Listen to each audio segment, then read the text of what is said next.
What's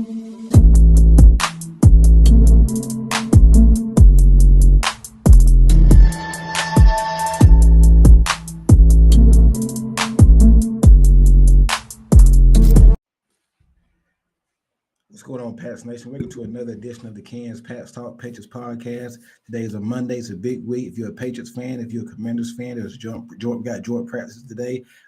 This week on Wednesday, we got joint practices, so we're going to be out there. Got a special guest, got Rio Robinson. He's a Washington Commanders content creator. I'm about to let him in soon, but first off, make sure you hit that like button, make sure you hit the share button, and make sure you go over to the Cans Pats Talk Patriots podcast on YouTube, hit the subscribe button. Also, this show is powered by the Sports Lounge Media, man. I really appreciate you guys. Rio, what's going on? What's going on, big dog? Big week. We're playing football this week. Yes, sir, man. Hey, I'm ready, man. The grass is cut. It's getting cool out there, man. It's time to talk some ball, man. It's time to get the pass rocking, man. I know some of these players, they're tired of hitting their same team. So now you got the Commanders coming in. Y'all coming in New England. What's new with the Commanders so far, man? First off, this past season, y'all went 12-5. Jayden Magical. Daniels, yeah, crazy. I know we talked last year. I don't even think you imagined that happening. Hell no. I was very humble going into new beginnings, man. Yeah, Jayden Daniels, Rookie of the Year, 12-5, crazy record, crazy stats for him. Were you surprised, man? What did you see during the season, man? Like, when did you know this was like, okay, this is crazy? I mean, you could see the signs in training camp that the quarterback was ready for big things immediately, but it took us a couple weeks, but we got humbled week 1 going to Tampa Bay, but the signs were there week 2. We go the entire game versus the Giants without turning the ball over or punting it one time, but we got 7 field goals. We scored no touchdown. We won. We got 7 field goals, but it continued the next week versus the Bengals as well. So we went 2 weeks without punting or turning the ball over. I've never seen my team do that in my entire existence. So I said, okay, we're cooking with something. And it continued again for like 4 or 5 possessions in Arizona as well. We went like something crazy, like 10 quarters without punting or turning the ball. It was fun. It was amazing. And the ride took us all the way to the last quarter of the season where we started 7-2. We lost 3 in a row, fell to 7-5, and then we didn't lose another game until the NFC Championship. So it was the magical season I've been dreaming about my whole life. We didn't get to win a Super Bowl last year, but I've never seen my team win 11 games nor play in the conference championship. So we are feeling amazing around here, even with some contract frustrations. Yeah. We're still on cloud 9 over here right now. So safe to say the Commanders exceeded your expectations going into the season last year. Absolutely, because I came into them. I remember talking to you. I'm going into them with reasonable expectations. We came as long as I was like double up our 4 wins from the year before. Phenomenal first season. We had 22 new players, a rookie quarterback, a rookie GM, a second-time coach on his second stint, and so many moving parts. But we got right to it in year 1, and things look amazing. The vibes are immaculate in Ashburn, D.C., Maryland, and Virginia right now, and we're ready to open up our Super Bowl window right now.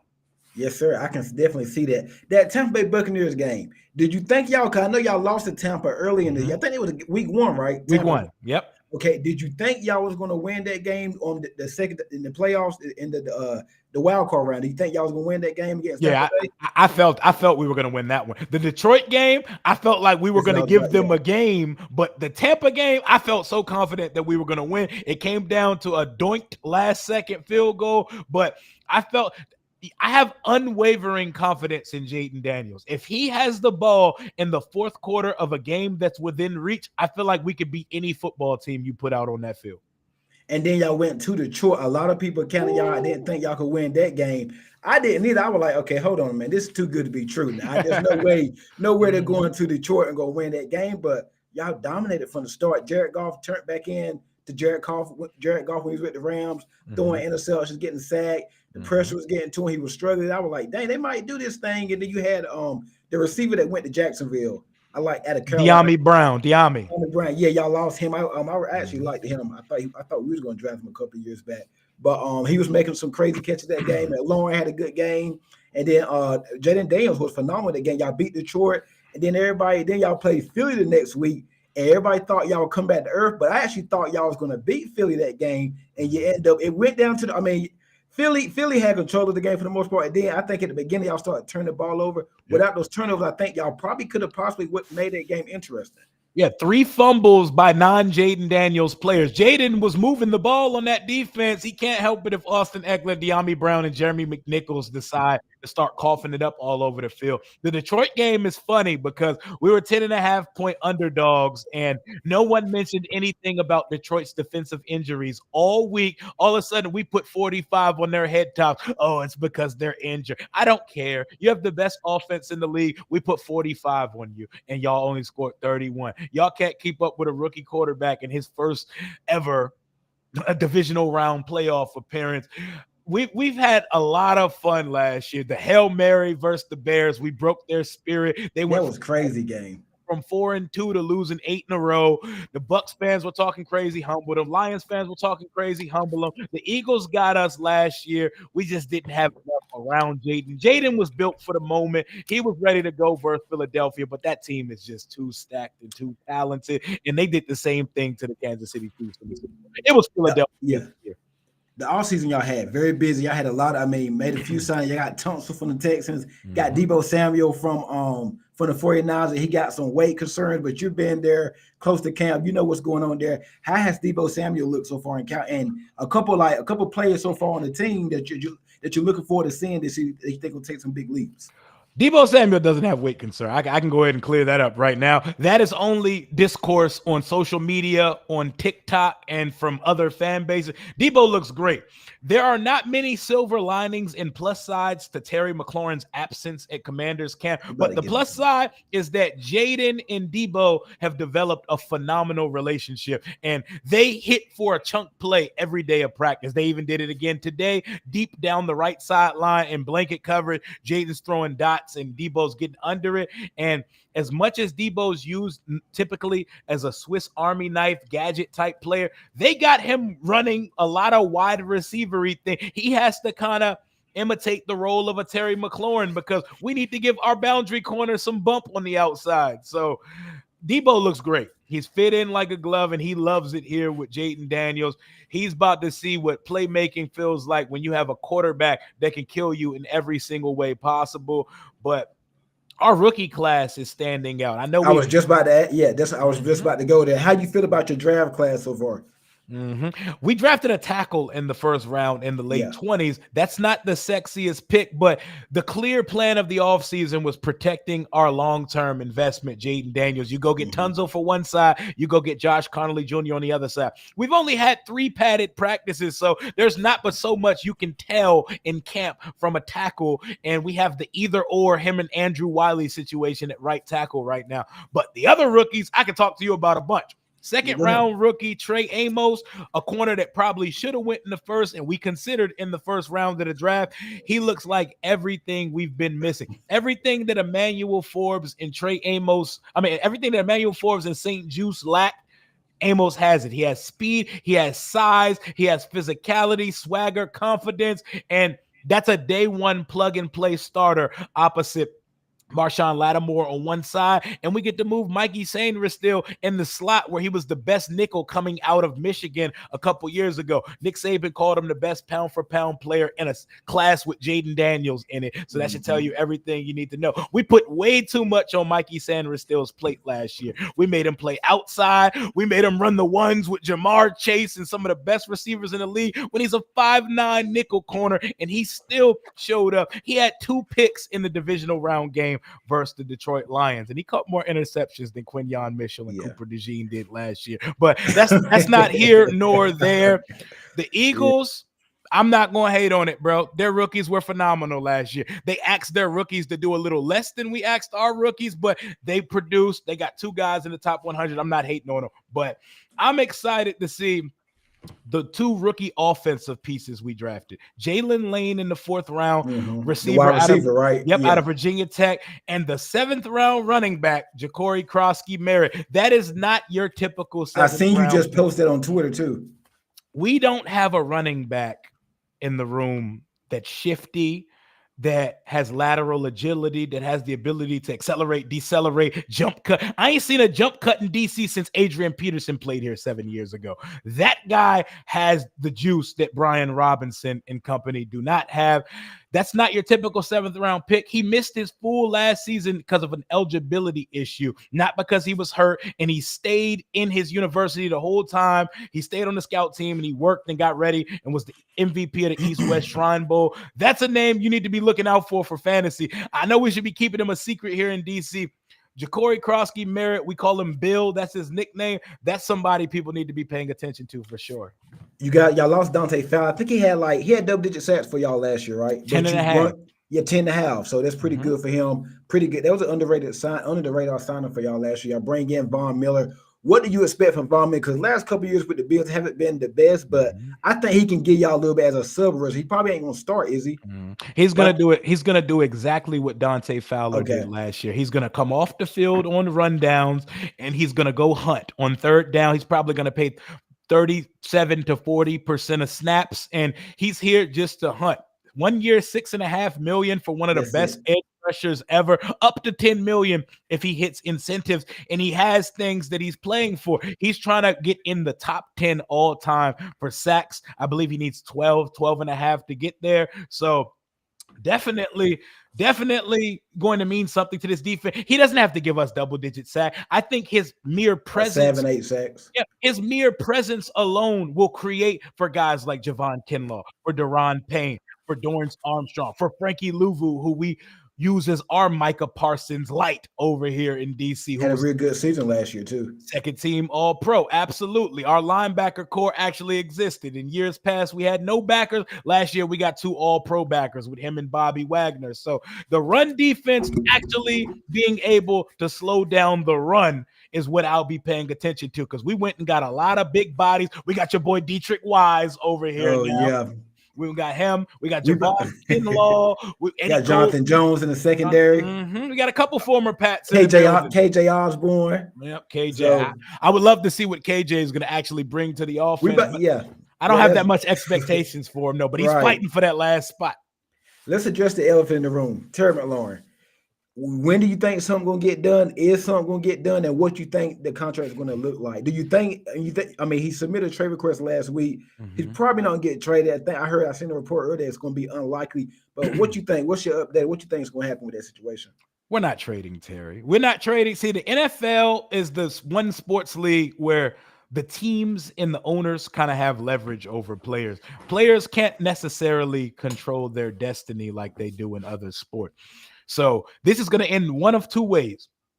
Terry's going to get a deal paying around $29-30 million a year for a couple years, probably guaranteed 2, but it'll probably be a 3-year deal. Or he's going to play on this final year of his contract for $23 million. They're not trading him. Our Super Bowl window is open now. We need him here right now. And Terry is not dumb enough to hold out a full season like Le'Veon Bell's dumbass did back in the day. He's not going to do that. So this is either going to end in an extension, or he'll show up and he'll play for his last year of his contract. And you know what the team's going to do in 26? They're going to franchise him, and they'll go from there. They're going to, we're going to throw this to 2026. But if I'm Terry, I'm trying to get extended. I need some security in case something happens to me. I need me and my family taken care of. I think they need to meet in the middle somewhere. From the team side, Adam Peters is not trying to set the precedent of 30-year-old receivers getting $30 million contracts, because they don't get them. You don't see 30-year-old receivers negotiating $30 million a year contracts. Mike Evans is making 26. Cortland Sutton, same age as Terry, he just got 23. Yeah. And yes, there are tiers and levels to it, but Terry is a very good receiver. Some of the receivers, and the thing is, they're comparing the DK Metcalf trade because the Steelers overpaid for DK. We're supposed to do the same. You don't have to match bad business with bad business, you know? Let's live in a world now. I believe he's going to be there week 1. Y'all played the Giants, I think. Yeah, he'll be there. Let's say he's not there. How does the depth chart look if he's not there? I know y'all signed Michael Gallup from Dallas. Y'all got Deebo Samuel. I think Deebo Samuel at this point in his career, he's not a complete receiver to me. I think he's more of a gadgety receiver to me. So that's what I believe. You got Luke McCaffrey from Rice last year, came to the Christian McCaffrey from the 49ers. So what else do you got? This kid Jayden Lane. You say you're happy about him. Mm-hmm. What do you feel that y'all have on offense? Let's just say if Terry McLaurin isn't there. Hey, don't make me imagine a world where we have to play without Terry McLaurin this season. He will be there week one. If he's not there week one, we pray, because I trust Debo and I trust Jayden Lane in the slot. And then we got Noah Brown, who would be taking play. To be perfectly honest, Noah Brown's our next receiver up after Debo and Terry on the outside. But to be perfectly honest, Jayden is so good. I feel like the offense would we would be definitely missing. We don't have anyone else that can attack you vertically on the deep. We're going to be forcing Debo to run deep route, and Debo been killing it running deep routes in camp right now. Jayden hits a deep ball to him every day, but you're missing the vertical element in your wide receiver one. I don't want to imagine a world where Luke McCaffrey has to play starter type minutes, and Luke McCaffrey could end up being a fine wide receiver 4 on this team. But as of right now, I don't need to see him. You know those memes where it's like, I just became accidentally important at work and it's ruining my life. I don't need Luke McCaffrey put in one of those situations where he has to suddenly be too important. I need him to just be a back of the receiver room, come in and make a play here and there. I don't need him to have to try to be a starter for this team. So Terry gonna be there week one, and if Terry not there week one, we got some issues, because then it's just Debo in the game. Guys, make sure y'all hitting that like button. Make sure you're sharing the content. Go over to Rio's. I think, he got his link in the chat. Some of these guys here, hit the like over there, share the content. Make sure you subscribe to the Kansas Pat Talk Patriots podcast, man. This show is powered by the Sportsline Media. Really appreciate it. Hit that. It don't take but a second to hit the like button. Moving on to the NFC East. Mm-hmm. You got the Cowboys. You got the Giants. You got a lot of Eagles fans in here right now. Who is the most hated team in the division right now? I think I know who it probably is, but I mean, who's the most hated team in the division to the Commanders? Hated? Yes. Obviously, who's your rivalry? I think our arch nemesis are the Cowboys, but I think right now our main op is the team we have our eyes on. It's Philadelphia. Mm-hmm. As much as I can't stand Philadelphia fans, I will give them their respect. They right now are the standard in the NFL. Howie Roseman has built a roster that's formidable from top to bottom. So formidable, they can lose Milton Williams to y'all. Mm-hmm. They can trade CD Gardner-Johnson. They can lose all of these pieces and still be title favorites because they have everything. Their offensive line is elite. They have the best player in the league last year in Saquon Barkley. They got 2 number 1 receivers on the outside. Dallas Goedert's getting up there. He's still good. Their defense, Jalen Carter's getting up there to be top 3 or 4 defensive tackle in the league. They get good edge pressure. Vic Fangio is one of the best defensive minds in the league. They turned Zach Bond to an all-pro first-team linebacker when he was like a nobody special teams player last year. And what they're doing, they have a weakness opposite Quinyon in the cornerback room, but they have all the pieces. They have everything. They lost pieces, and it doesn't matter. But nobody repeats as NFC East champion. It hasn't happened in 21 years. So we're winning the division in 2025. What draft? Cause I think the Giants had a pretty good draft. I like them getting Jackson Dart, Abdul Carter, the kid that got out of, I forgot the defensive tackle they got. I like the Giants draft. Cowboys had a solid draft. Eagles always draft well. I like what y'all did. I can't believe Jahad Campbell fell to the Eagles. Crazy. Oh my, that's gonna be your Jayden Daniels spy and stalker. Like, go follow 5 around everywhere on the field. What you think about the Giants? Because they're the team that nobody's really talking about right now. Everybody's talking about the Cowboys. They're gonna get publicity every day. They're gonna get that on TV. Eagles, they're the champions. Y'all with Jayden Daniels, Rookie of the Year. Then y'all went to the NC Championship game. What you think about New York Giants? I think y'all open up against them. Yeah, I think their draft was great because they needed it the most. Their draft was like our draft last year. We needed the most. So, of course, we had the best draft. We had hella draft capital. Them getting Abdul Carter rather than flirting with a meh quarterback class at the top of the draft made a ton of sense. Abdul Carter is going to be a problem. Him and Brian Burns off the edge. I would mention Kayvon Thibodeau, but all he is Big Apple Chase Young. He does not concern me now that Charles Leno does not play for the Washington Commanders anymore. I think Cam Scatterbo is going to be ass in the NFL. He does not put any fear in my heart. Jackson Dart. Jackson Dart is interesting. Brian Daboll, to save his job, has to get him out on the field at some point this year. They can't be trying to squeak out unnecessary. They're not going to have a good season win-wise. Their schedule Their is schedule is brutal. it's very disrespectful. They're staring 0-5 in the face to start the year unless Russell Wilson has a renaissance of earlier part of his career. Don't get me started on Malik Neighbors. He's the best friend. He's my quarterback. I think they need one more receiver, but I think Neighbors is nice. I think him and Slayton are a good two to have out there with Wandale Robinson in the slot. Malik Neighbors is going to get all the NFC East receivers up out of here. Malik Neighbors is the clear best talent in the division. He went for 100 catches and 1,200 yards while missing a couple games with injuries with that trash can quarterback room in New York last year. If he gets a consistent quarterback that can put the ball and Russell on him, Wilson loves for the deep ball. He does. His arm is starting to fade, but he can still throw a pretty moon ball. But their whole season falls to, does Jackson Dart get on the field and show any promise? Because if not, Joe Shane and Brian Daboll will be packing their bags by midseason because they're staring a nasty start in the I don't know who they wronged in the league offices, but their schedule and all of our schedules in the East are pretty wicked. Yeah. And your first couple games, you got the Giants. Then you go. Who's after? Then you got Dallas after that. We got the Packers on Thursday Night Football. Short week after week in 1. Green Bay. Yep, at Lambeau. Okay. So, that's okay. Because the Giants, I think their defense is going to be good enough to keep them in a lot of games. I just don't think they got enough on offense. I just don't think when it comes down to the fourth quarter, they're going to be able to make enough plays. But it's going to be interesting to see. We definitely going to see. Y'all got joint practice this week against the Patriots. First off, what do you think about the Patriots offseason and their season last year? I know you liked the Drake May last year. Y'all end up getting Jayden Daniels. What do you think about Drake May?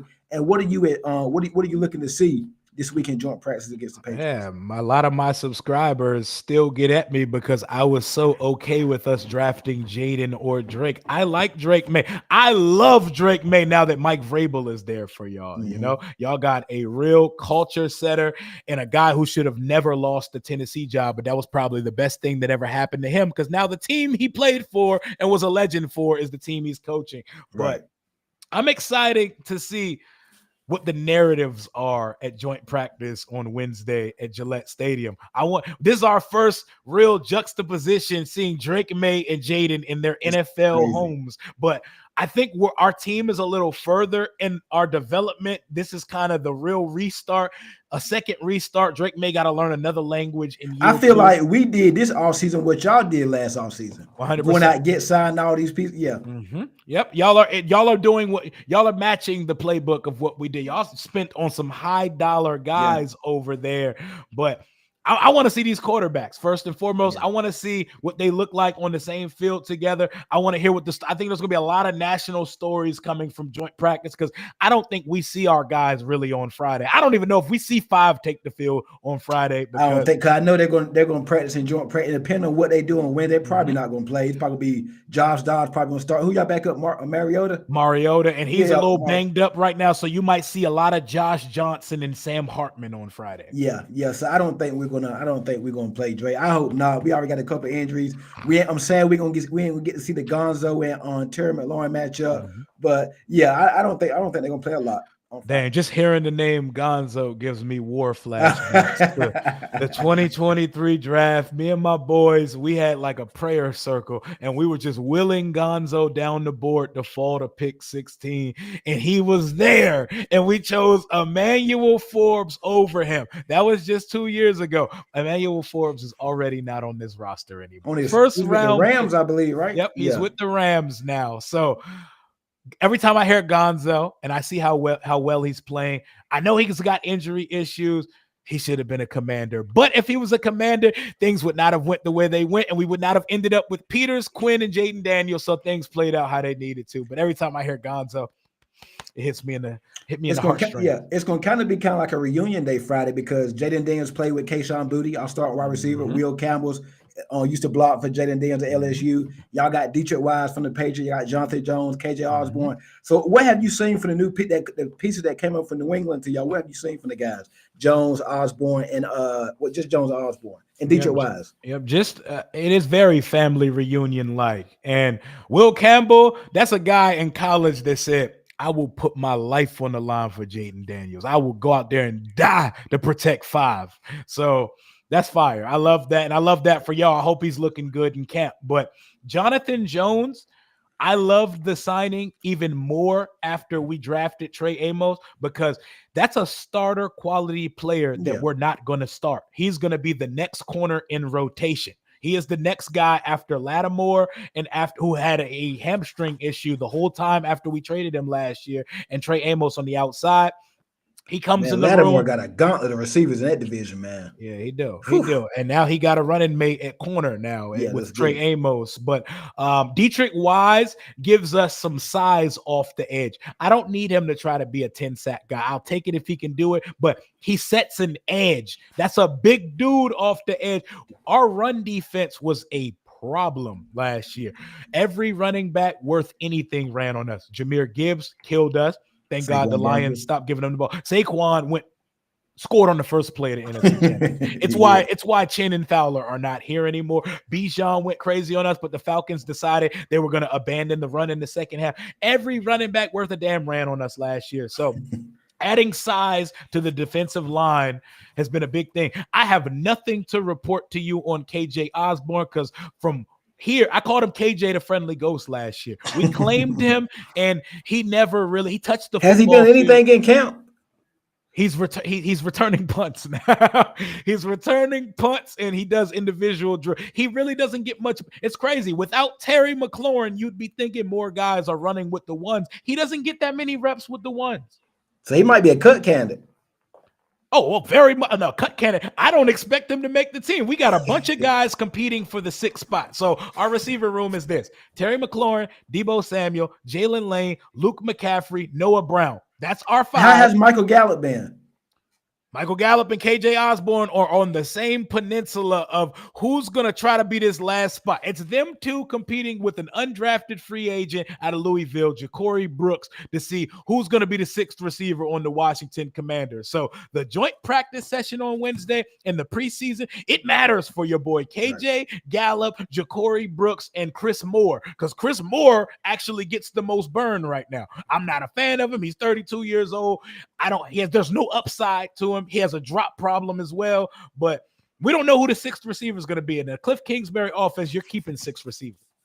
If you had to go back on it, let's just say go back to the draft 2024 draft. Mm-hmm. Knowing what you know now, do you feel good about Jayden Daniels being your quarterback, or would you still want Drake May? I wouldn't trade this. This kid is gold. This kid is quarterback gold. We struck the lottery with this kid. On and off the field, mentality-wise, the way that he over-prepared. Him and Cliff Kingsbury are at the premises at 3:30 in the morning, preparing, watching film, and like way before everybody else is in the building. He loves the grind. He doesn't run from it. He does not care about superstardom or celebrity, even though they're coming to him now. We're playing 6 games in prime time and 8 standalone games in 2025. We're hosting on Christmas. We're the first ever Spain game. We got the Seahawks playing on Sunday Night Football, and they got no business being on Sunday Night Football this year. Because of Jayden Daniels. Yep, because Jayden Daniels has that Q rating, star appeal, on and off the field. He has the ability to take over a game with his legs, and he doesn't even have to. Like, this guy is everything I ever wanted in a quarterback. Protect him at all costs. I wouldn't change anything with that guy. Before we get you out for the day, man, I appreciate you coming on. Yes, sir. Bold prediction time. Give me a couple bold predictions for this season. Bold predictions for this. We're at that stage. See, for the first time in my almost 34 years of life, I can make predictions like this. So every time I'm presented with an opportunity to make one, I'm going to. One, we're going to win the NFC East this year, even though I don't think that's bold. No one has won the NFC East 2 years in a row in 21 years. The last team to do it were the Eagles with Donovan McNabb. That's the last time someone repeated in this division. I got us winning the division at 12-5. I got Jayden Daniels winning the MVP of the NFL this year, and that's as far as I'll go right now. But I think we're playing championship weekend in the NFC again. What's gonna be your final record? 12-5. I got us the same record as last year. I think 12 wins the division. I don't see a 13-win team with the schedules that we have this year. If y'all don't get McLaurin back, y'all won't get close to 12-5, I don't think. Oh, McLaurin's back. McLaurin ain't going nowhere. No, McLaurin's but I'm not saying going if you don't get them back, Oh yeah. Unless a wide receiver one falls off a tree into the city, it's not happening. Real quick. The Cowboys got George Pickens. What you think about that move, and how you think when y'all play about the middle of the year, how you think y'all match up with Dallas with them two receivers, Pickens and Lamb? It's always a war with Dallas. They got us with Cooper Rush last year, even though we should have won. They ruined our kicker, ruined another Jayden to Terry classic at the end of the game. But Dallas is going to be tough. They fought without Dak Prescott. With a healthy Dak Prescott, it should be a 3-team race for the NFC East this year. And I mean that Cowboys Commanders. Yeah, I mean that objectively. And that's not a slight to the Giants. Y'all just not on that level yet.